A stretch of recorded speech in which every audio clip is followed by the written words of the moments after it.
प्रत्येक निवडणुकीच्या तोंडावरती तुमचा 7-12 कोरा करू अशी गर्जना ही केली जाते, पण प्रत्यक्षात काय होतं? अटी शर्ती आणि पोर्टलच्या नावाखाली आपल्याला नुसतं ठरवत ठेवलं जातं. जेव्हा शेतकरी हवालदिल होऊन रस्त्यावरती उतरतो, तेव्हा काही नेते शेतकऱ्यांचा अपमान करून काय म्हणतात, राज्य सरकारने एवढं दिलं तरी साले रडतात. हा डायलॉग माहिती का कोणाचा?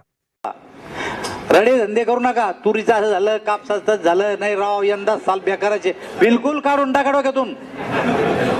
हे का तुम्हाला जिथं सरकार आलं त्यानं काय केलं? मग जेडीपीला आल्या कशा 22 जागा? आपल्या कार्यकर्त्यांना लढायचं नाही, आता लढायचं आणि पुन्हा काढायचं नाही तुरीचं गोणा.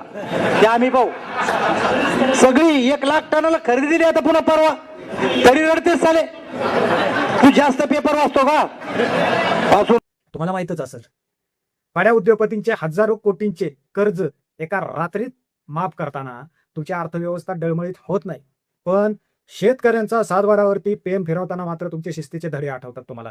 आणि भर सभेत तुम्ही साले म्हणून आमच्या शेतकऱ्यांना शिवे देता. अरे निर्लज्जांनो, लक्षात ठेवा, याच साल्यांच्या जीवावरती आणि घामावर तुमच्या चुली पेटतात रे, आणि तुमच्या लाल दिव्यांच्या गाड्या ह्या धावत असतात. तुमच्या या खोट्या कर्जमाफीच्या भिकेवरती आम्ही थुंकतो.